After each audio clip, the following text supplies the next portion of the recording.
el SSL-90R y la escala general de estrés postraumático. Pero regreso a tu pregunta, Luis. Entonces,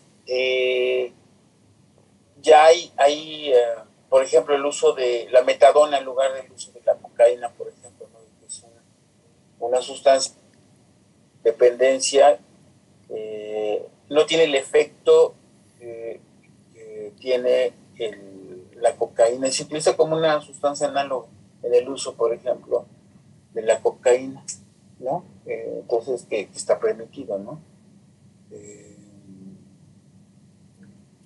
En el caso de lo que les decía por ejemplo, de la ayahuasca. Hoy la ayahuasca es ida y traída, es una sustancia que se ha utilizado hoy de una forma mucho más comercial. La ayahuasca, que no es nativa de México, nosotros tenemos, está en el libro Planta de los Dioses, que vale la pena que lo revisen, se los enviaré también. Entonces, Luis, te pido un favor, ya que estás con esta iniciativa, te pido que me ayudes llevando la minuta del día de hoy, solamente para que puedas, para que me ayudes haciendo la relación de los materiales que les voy a enviar, porque vale la pena que lo tengan. Sí, claro que sí. Al igual que algunas películas. ¿Tú la vas a hacer, Gris? ¿Tú haces la minuta? Sí. Ok, entonces, buen día, Gris. Entonces, buenos días a todos. Entonces, uno sería algunos textos o libros de Stanislaw Grof. Les enviaré otro libro que es La Plata de los Dioses, que fue escrito por el Fondo de Cultura Económica y que trae justamente todo lo que es el uso en México, bueno, en México y otros países, pero es un material bastante bien hecho y que ilustra justamente la cantidad de sustancias. Está otro texto que no lo tengo físicamente por el momento, que es un trabajo, pero si les enviaré el enlace, que sería otro punto para que lo registres, Gris, que es el trabajo de la doctora Mercedes de la Garza. Su conferencia, a la cual acudí hace muchos años, son creo que 4 capítulos, que se llama Chamanismo entre mayas y nahuas, y mucho de lo que la doctora ocupa es el sueño, por ejemplo, el sueño como una vía de acceso a la curación, y el uso de plantas psicotrópicas. Por ejemplo, se sabe que el uso no hablo de la parte que sería más alópata a tu pregunta, Luis, ¿no? Sobre lo que me decías hace un momento, sobre lo que formulabas. Pero, por ejemplo, el uso del chocolate con el chile, esta combinación, se sabe que provoca un estado no ordinario de conciencia, una alteración en la percepción, es decir, que tiene una propiedad psicotrópica. Chocolate, hablo no de tablilla, por supuesto, ni lo que conocemos como el chocolate gourmet, ¿no? Sino el cacao sin azúcar, asociado con picante. Sabemos que tiene que haber una biodisponibilidad del organismo, y esta biodisponibilidad es a través de un ayuno.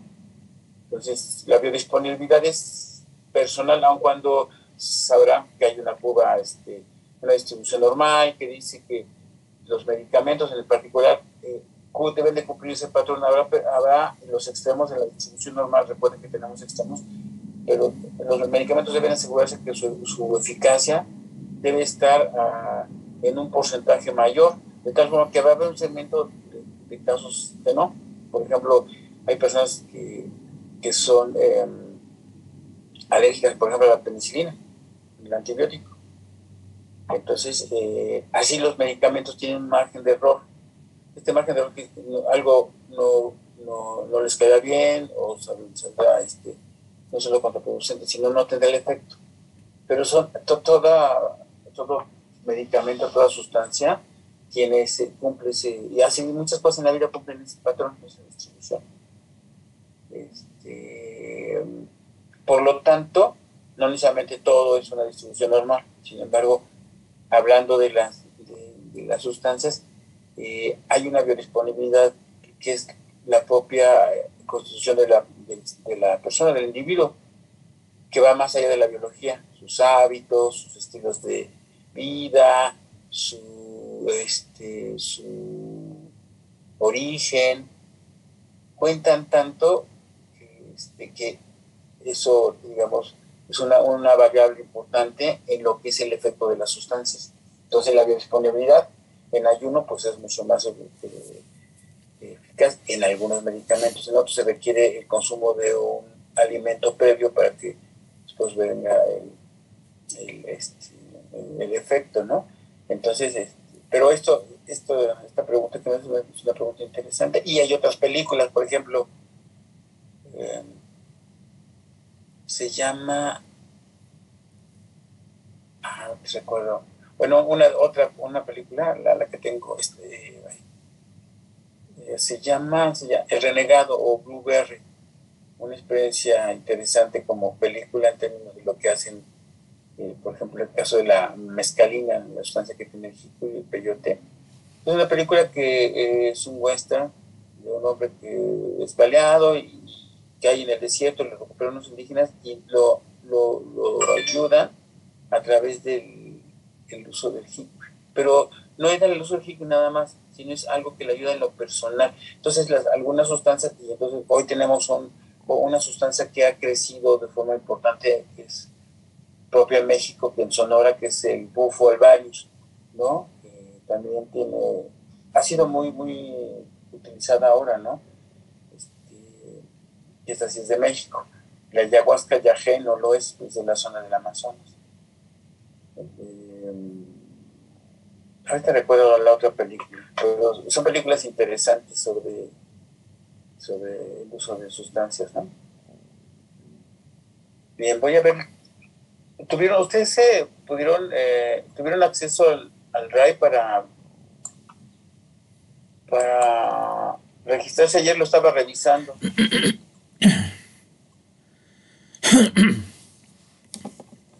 Yo sí tenía acceso, sí.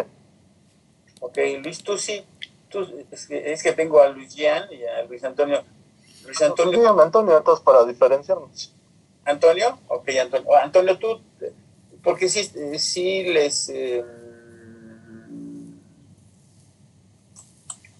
les puse vieron el cambio que hice en la plataforma, ¿no? Y en el Drive también.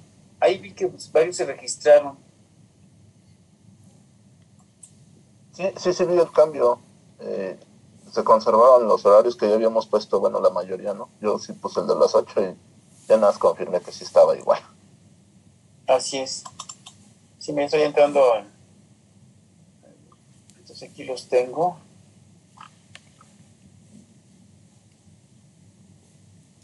Sí, yo sí también alcancé a ver bueno, que decía lo de algunos que estaban cancelados.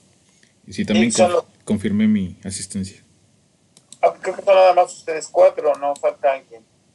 A ver, porque estás Luis, falta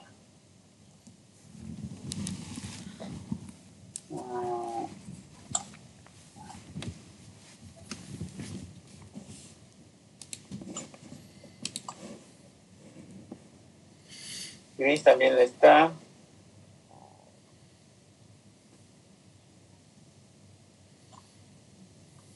Me falta una compañera, si no me equivoco. No sé si también está Yuri. Faltan 2 compañeros, por lo que ahorita vi uno que se llama José y una compañera llamada Claudia. Así son 2, 4, son 5, ¿no? Los que serían el día de hoy. Yo ya no confirmé mi asistencia, pero no sé si estoy en el Drive. Pero sí había puesto temprano. Sí estás, compañera, sí. Yuridia sí está ahí en el Excel. Gracias. Tú sí estás, Yuri. La que nos hace falta es Claudia, solamente, ¿no? Ok. Sí, nos hace falta solamente Claudia. Porque son 5 el día de hoy. Claudia y un José Enrique. Entonces, ¿quién más? Entonces, ya tú no te anotaste. Ah, mira, veo que aquí Antonio, estás escribiendo, ¿no? No, yo ya estaba con mi confirmación de las 8 de la mañana. Correcto. Sí. Bien. Pues les parece que empecemos para que pues, se agregan. Todos nos tenemos la sesión en la tarde y voy a grabar la sesión para subirla en un drive que en el drive. Ahí voy a alojar la grabación. Entonces, bueno, ¿cómo están? Antes de otra cosa, ¿cómo se encuentran? Antonio, ¿tú en dónde estás, Antonio? Tú estás en Tlalnepantla, cerca del Rodeo Santa Fe. Ah, sí, ya recuerdo que decías, estás por acá, lo que era la manzana de Roma, ¿cierto, Antonio? Ajá, sí, ándale, sí. La famosa, la manzana de Roma. Ya tú estás en el norte, ¿no? Hey. Sí, perdón, así es, profe, así mero. Acá en Chihuahua, en Juárez. Chihuahua. Muy bien. Yuri, tú estás en Tlaxcala. Sí, así es, Tlaxcala. Y Gris, tú estás ¿dónde estás? En Estado de México. ¿En qué parte, Gris? También Tlalnepantla, así que arribita de donde está el Rodeo Santa Fe también, en Tlalnepantla. ¿Es rumbo a Tizapán? Sí, estoy en Balcones del Valle, que es ese cerro hasta arriba. Muy bien. Uh-huh. Yo soy el único que tiene la cámara y ustedes no tienen cámara o qué, jóvenes. Sí, aquí estamos. Muy bien. Uh-huh.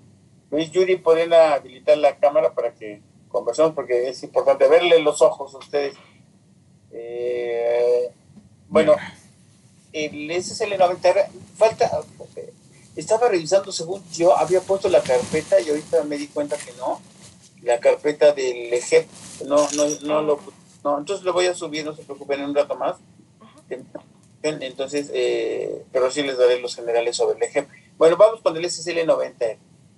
Yuri, tienes por allá frío, ¿verdad? Hace muchísimo, profesor. No nos queremos ni siquiera levantar, por eso no quería poner la cámara, porque sí, de verdad que está haciendo mucho, mucho frío. Ya. Por allá, Jan, ¿cómo está la temperatura en Chihuahua? Pues, también estamos a 8 grados. Son las 7 de la mañana, 7:30. Acuérdense que aquí llevamos otro horario, una hora menos. Y sí está frescón, la verdad sí está frescón, pero todavía soportable, como normalmente nosotros aquí alcanzamos -14, -15, -20, o sea, todavía está soportable este frío. No, eso es, el punto de congelación, -14 grados, está fuerte. Sí, así es, profe. Pero le digo, ahorita está agradable, 8 grados de temperatura. Se pone fresco cuando hace aire. Cuando corre el aire ya se pone fresco. ¿Ya puedes activar tu cámara o no? Sí, ahí voy. Ya.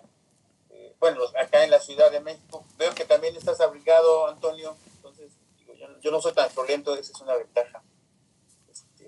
Que sí hace un poquillo de frío. Ya. Sí, Gris, tú también no te veo tan abrigada, pero bueno.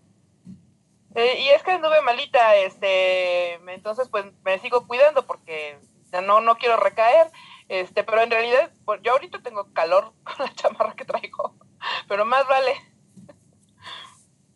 Correcto, muy bien. Pues, la detectiva ya activó su cámara. Bien, revisaron lo que el SL90R lo pudieron entrar. Ahorita tengo también una dificultad con mi equipo porque tengo 2 a través de que tengo aquí. Por alguna razón no puedo entrar para compartirles pantalla, pero ¿alguien revisó lo que es el SL90R?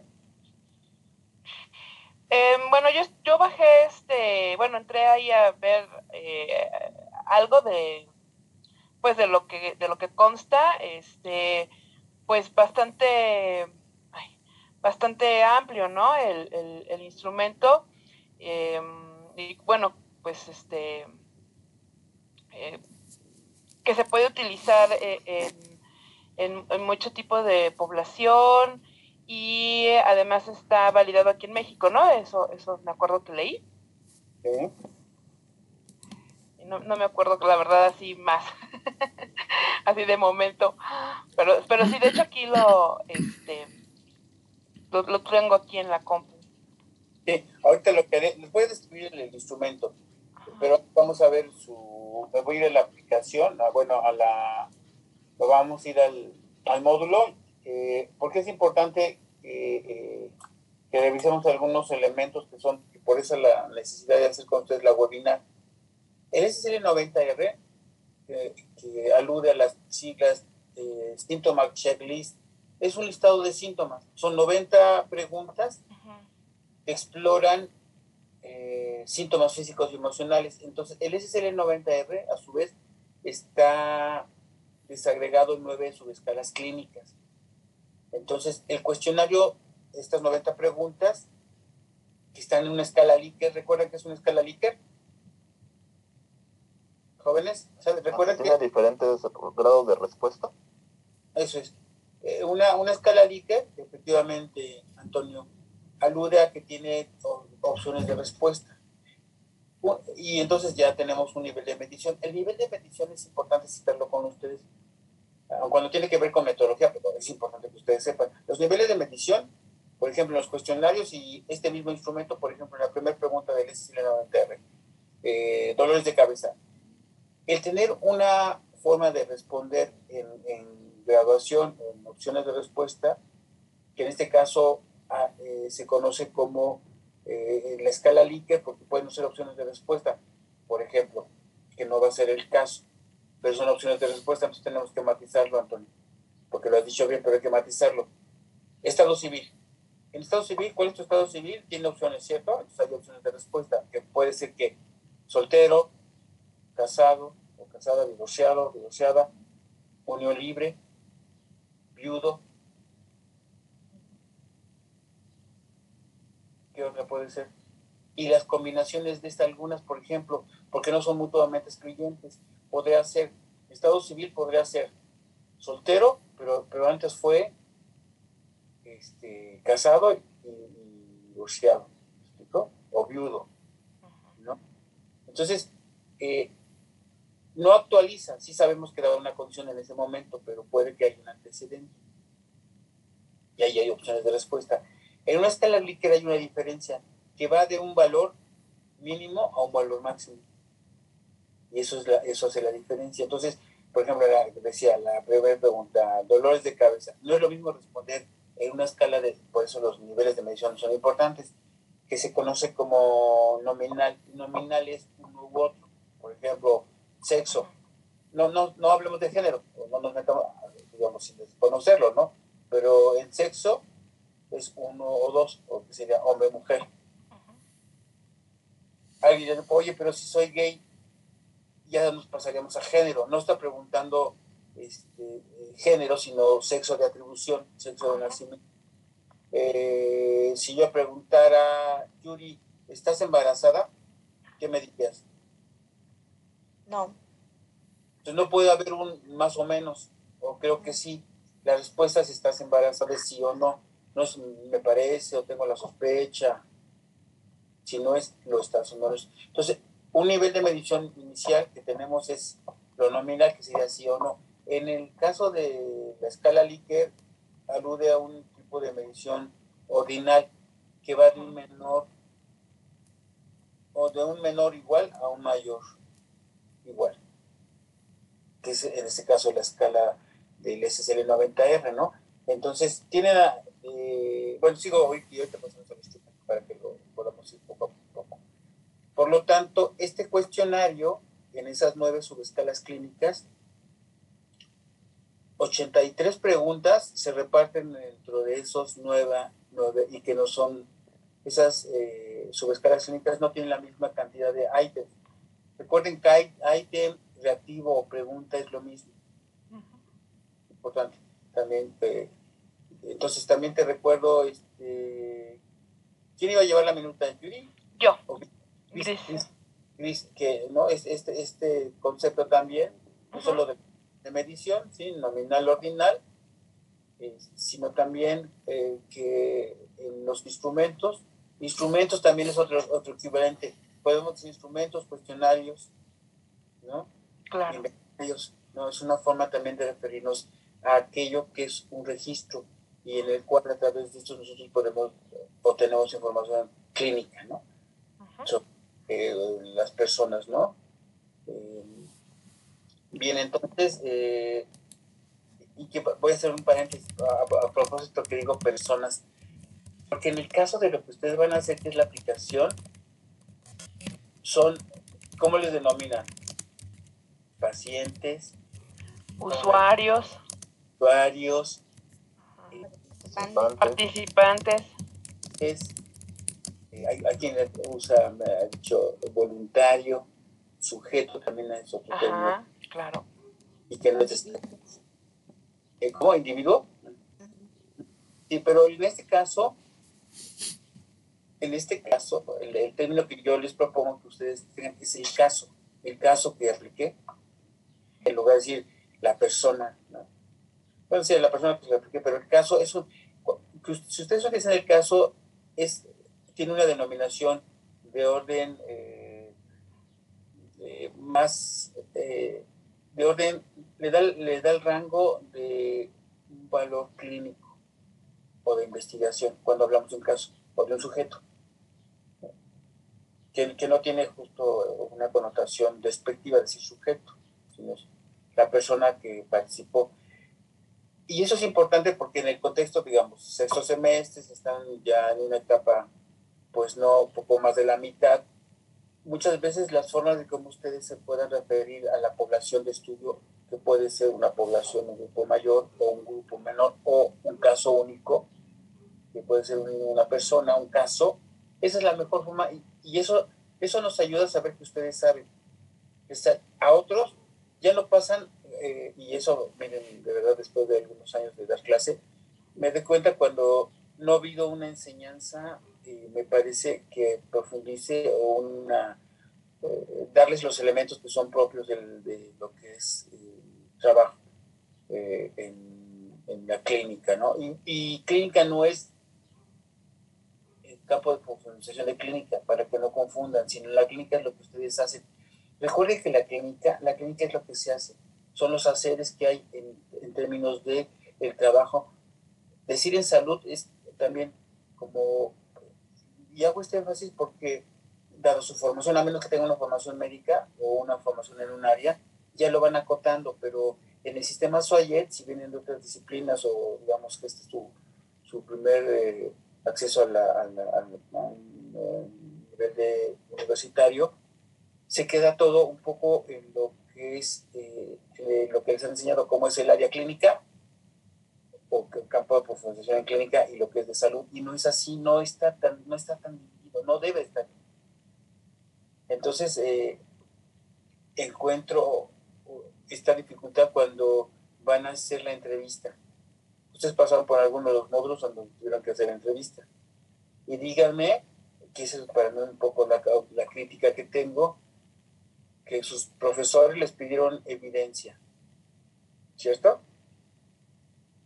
Y entonces ustedes de repente hacen la entrevista y no sé si les dijeron, ojalá que sí, pero eso, cuando alguien me ha entrevistado, lo primero que hago, por ejemplo, yo tengo el módulo 0300 y la entrevista que hay, algunos lo quitaron porque se dieron cuenta que era difícil, díganme ustedes, en el 0300 encontrar a un psicólogo de la salud, creo que ya hablamos un poco de eso, ¿no?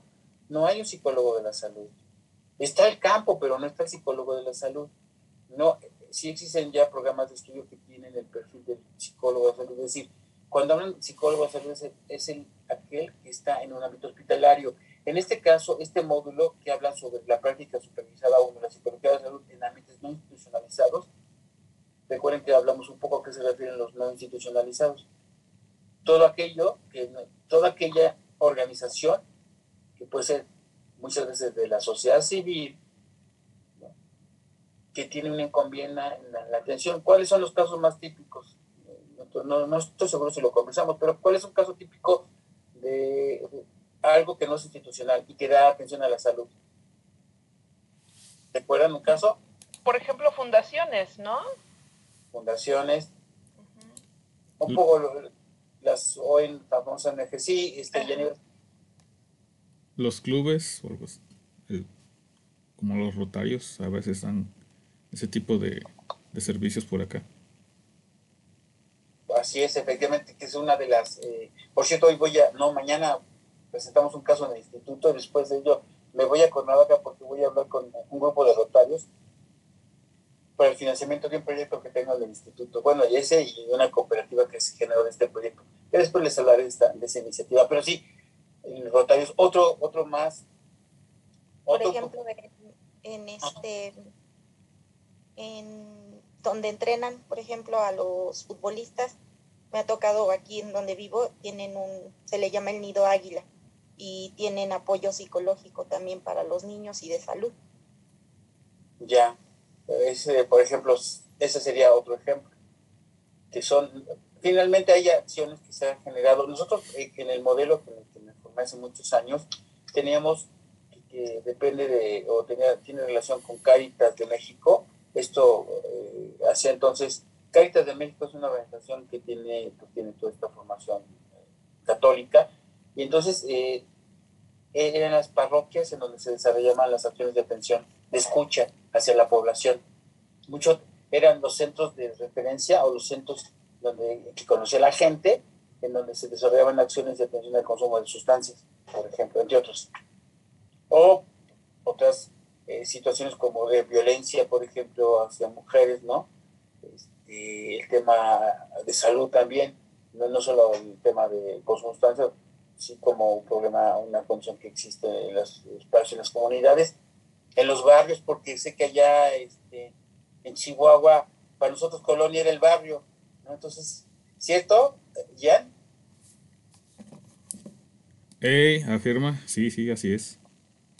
Entonces, justo este otro elemento que es el cultural también es importante identificarlo, ¿no? Los barrios en Chihuahua, no sé si en el norte corresponde para nosotros a las colonias, ¿no? Entonces, me encontraba, otro ejemplo que es un poco más conocido, es todo lo que tiene que ver con los grupos autorreferenciales. ¿A qué me refiero? La AA, por ejemplo. Narcóticos anónimos, comedores compulsivos, y todo lo que porque han generado una cultura, así lo voy a decir, en la atención, y estos son muchos de lo que tenemos ahí son grupos, personas, recuerden que es una condición, por cierto, en todo lo que son los grupos autorreferenciales. Y grupo autorreferencial, cuando digo autorreferencial, es la referencia a la persona como su propio testigo, como aquella que tiene una propiedad, que es una condición. Hace menos de un mes un compañero de ustedes se tituló, presentó la mención honorífica. Y entonces él hizo un estudio conociendo a un grupo. Él fue parte, porque se reconoció como haber sido parte, y decidió hacer un estudio en una organización que se manejan con los 12 pasos, y que en esa estancia lo que él buscaba hacer un taller para trabajar con todo lo que tiene que ver con violencia doméstica. Entonces, pero una condición para poder estar, y eso lo sé porque es una condición que se tiene en los grupos, una condición para un grupo autorreferencial, es decir, de ayuda mutua, que es el término más común, lo más correcto es decir autorreferencial, pero sepa que cuando es ayuda mutua se refiere a que es un grupo que tiene una condición necesaria para poder estar ahí. No solo, bueno, una condición necesaria para poder estar, y hablo como terapeuta, como un facilitador, como un voluntario, es haberlo vivido. Entonces tiene una condición bastante excluyente, porque podrán ustedes estudiar, pero si no han vivido esa condición, y sabemos que no necesariamente es una razón. O sea, no tendrá que vivirlo para poderlo conocer y para poderlo saber, ¿no? Entonces, pero eso es una condición propia de los grupos autorreferenciales. Pero bueno, regresemos al punto en donde yo veo esta dificultad en ustedes cuando van a hacer la entrevista. Entonces, recuerden que ante una realización como una entrevista, que es lo que van a ver ahora, ustedes tienen que pedir la anuencia. Pero si alguien les dice, por eso me voy al caso claro, típico de ustedes, porque les piden una entrevista, y si el profesional les dice que no, pues está de acuerdo en que lo entrevisten, pero no que los graben, quizás, o que tomen evidencia, fotografía. Ya no sirvió el caso para ustedes, porque hay políticas propias de las organizaciones y las instituciones que se manejan así. Ustedes pueden, qué celosas son, pues así son sus políticas. No pueden tomar imagen, o no pueden más que escuchar, y ni siquiera, bueno, sí, tal vez uso del lápiz, pero grabar o tomar imagen. Entonces, esa es una dificultad, pero esa es una condición importante. En este caso, no va a ser necesario que ustedes hagan un consentimiento informado. Basta con que informen a la persona, y ahorita lo leeremos, que informen a la persona de qué va a tratar. Entonces, recuerden, es un ejercicio académico, un ejercicio formativo, y entonces lo que ustedes tendrán que hacer es pedir la anuencia, la solicitud de que se les aplique un cuestionario, una evaluación, un instrumento, digo mejor, se les aplicará un instrumento, un cuestionario, pues si quieren hacer un test, no pasa nada, ¿no? Que tiene la finalidad de, primero, tiene un objetivo académico, pero sobre ese objetivo académico se requiere una persona que lo pueda contestar, ¿sí? Alguien que esté en esa anuncia, que esté de acuerdo en la aplicación. Yo les puse hasta 3 personas. Sí sugiero, ahorita lo leemos con detalle. Entonces, Cris, si quieres ahorita, o Yuri, o cualquiera de ustedes, o quien lo tenga en la mano, nos vamos al apartado que justamente habla sobre el elemento que es necesario que ustedes a la aplicación deban de saber. Entonces, aquí lo tengo, ¿no? Está justo en es la actividad 5. ¿Sí? Entonces, ¿quién lo tiene ya en la mano para que lo pueda leer? Porque es importante. Es en la actividad 5. Aquí ya lo tengo, Marco. Donde dice... Desde un punto de partida para sí, la realización de... Sí, por favor. Y vamos a... punto de... Adelante, Antonio. Gracias.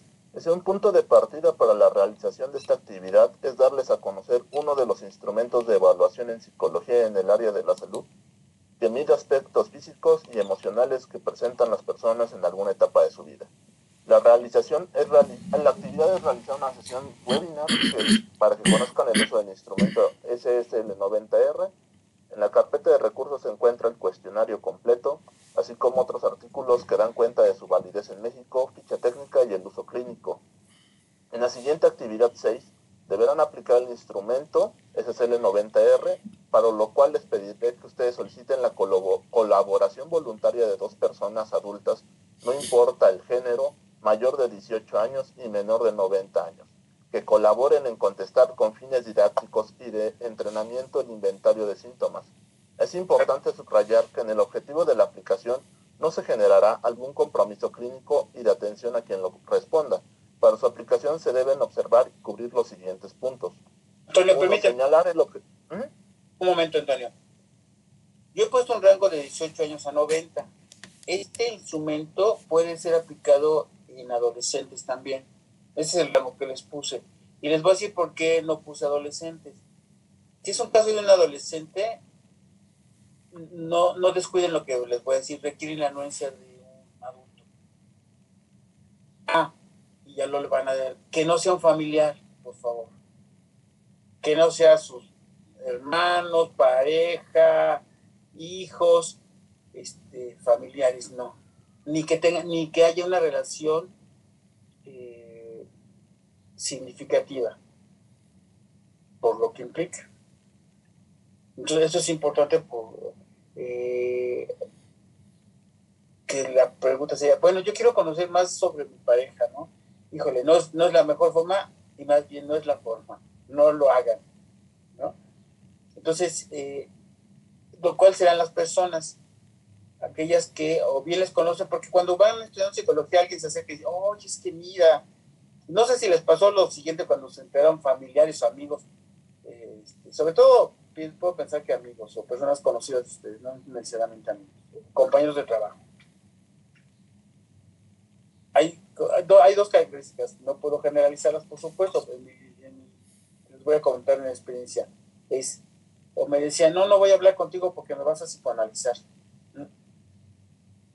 O lo segundo, era el efecto contrario, o la versión contraria.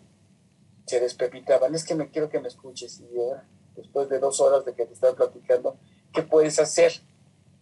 ¿No? Entonces, creo que se da ese... Entonces, es probable que alguien de ustedes que conozcan, uno es que ustedes decidan, mira, estoy haciendo una... Y así, no pasa nada. Y ahorita que lo da Antonio, eso es algo que deben ustedes descubrir.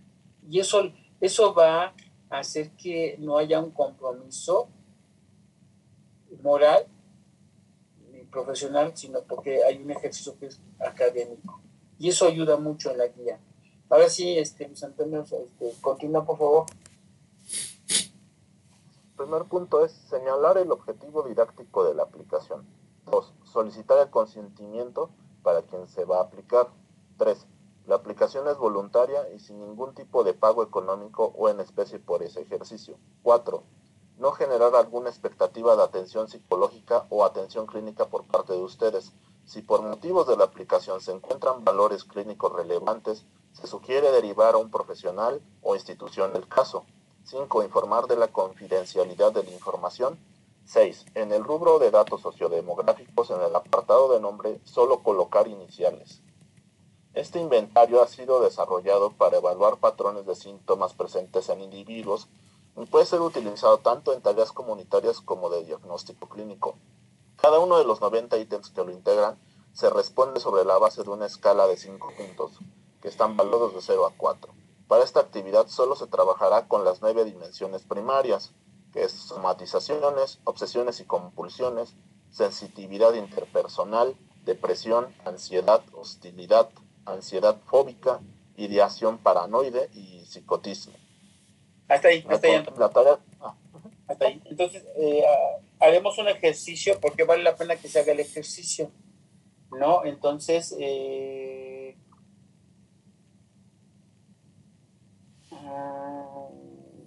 ok. Si quieres continuar leyendo.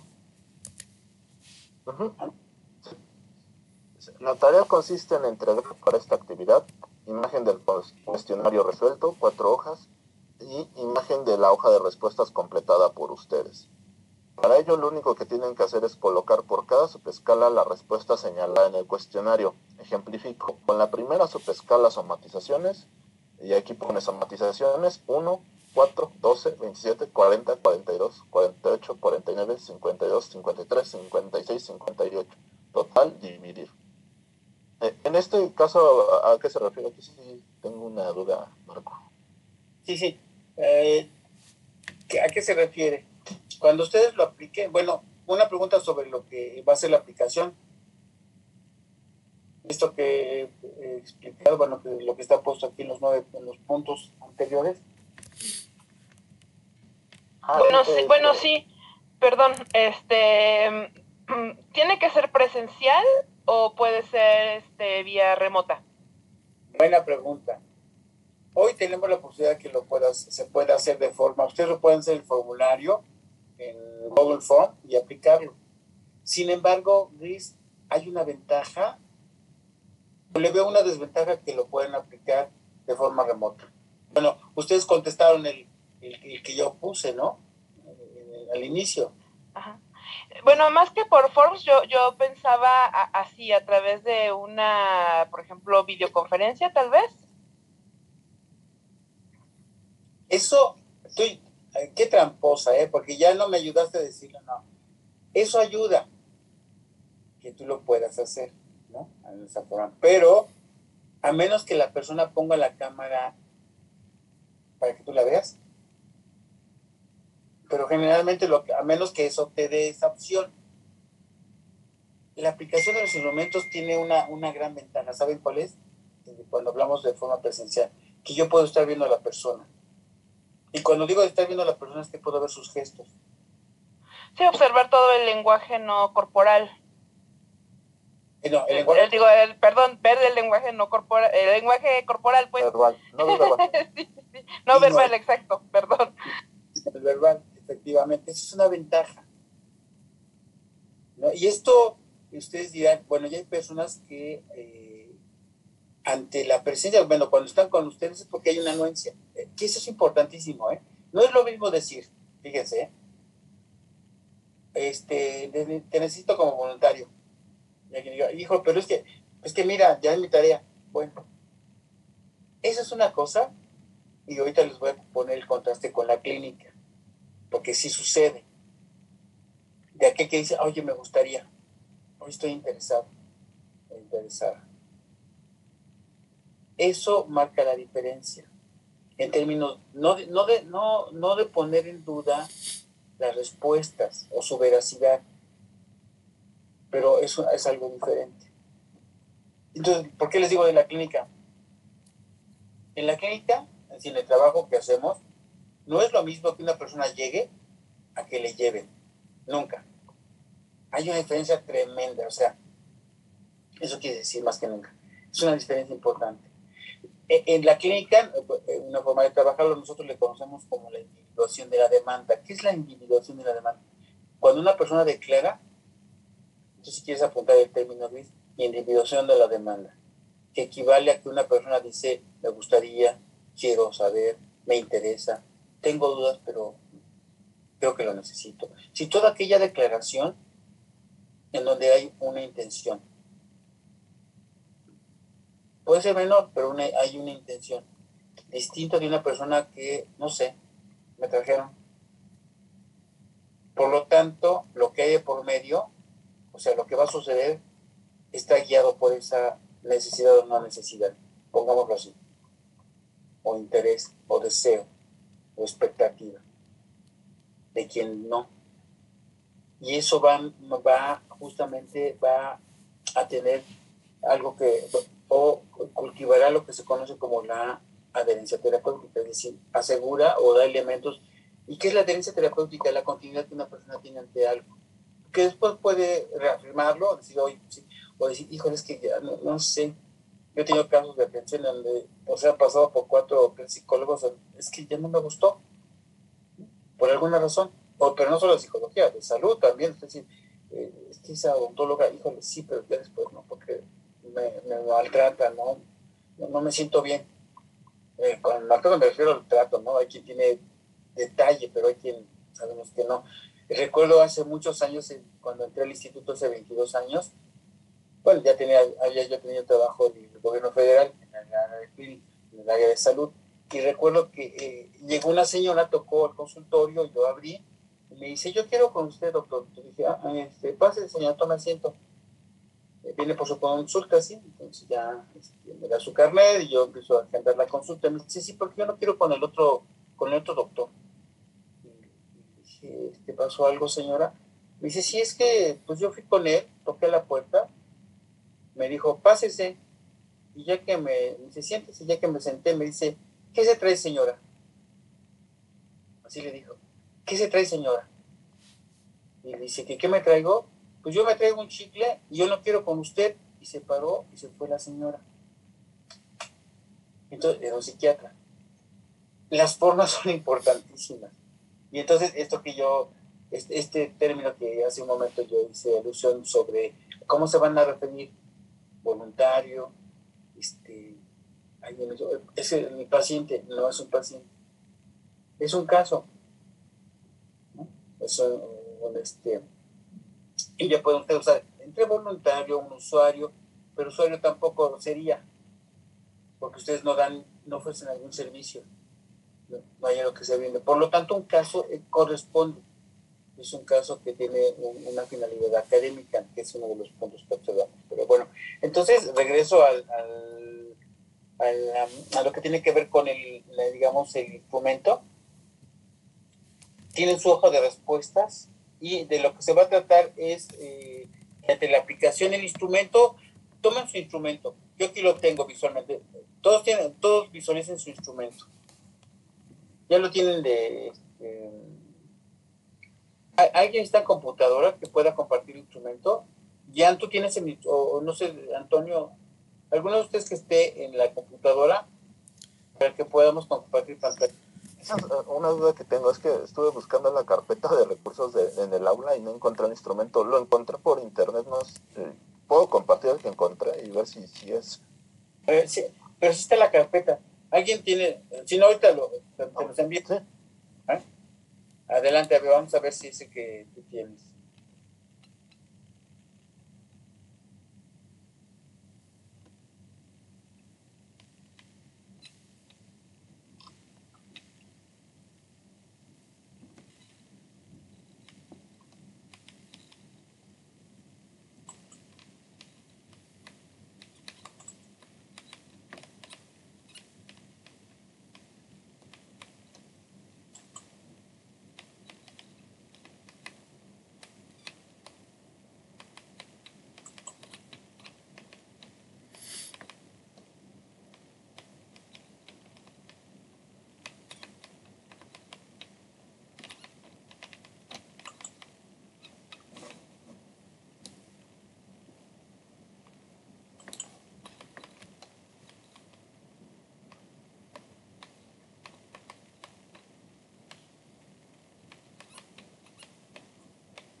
La vas a compartir, ¿verdad, Antonio? Es lo que le decía, que yo no encontré la carpeta de recursos. Es que, ¿en qué parte se encuentra del aula? Está, permíteme un momento. Yo tampoco la encuentro. Está justo debajo de lo que acabas de leer, compañero, de la actividad. Bueno, a ver, déjenme ver. ¿Gian, tú también la encontraste? No, profesor, no la he encontrado. A ver, yo encontré una, pero no sé si sea esa. Si quiere, trato de compartirla. Por favor, Yuri. Porque hace un momento la vi. De hecho, está empaquetada, está en formato zip. Ahí viene todo.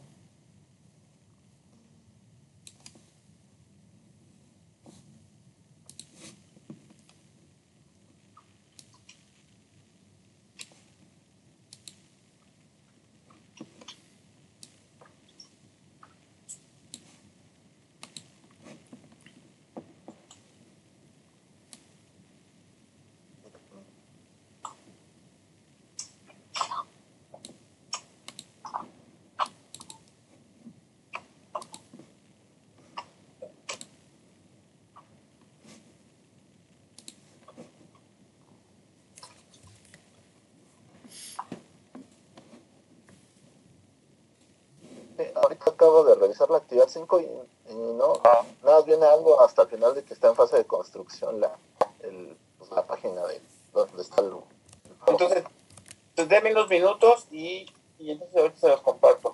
Luis, yo ya la encontré, Luis, y tienes que entrar a la actividad como si ya la fueras a contestar y ahí abajo se encuentran los recursos, ahí ya la encontré. Muchas gracias.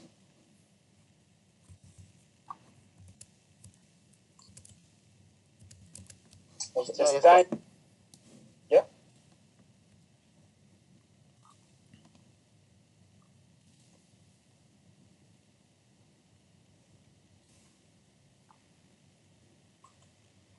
Que está en la actividad 6, ¿cierto? Sí, está en la actividad 6.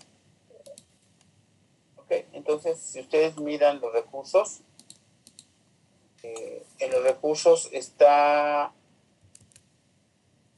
tanto la validez, ya tengo abierto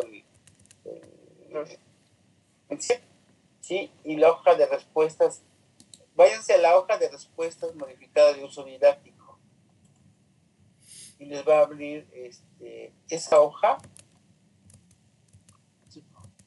Esa hoja es la que, si ustedes están viendo de frente, y voy a hacer el ejercicio, hagamos un ejercicio, bueno, abran también el cuestionario. Entonces, donde dice cuestionario SSL 90R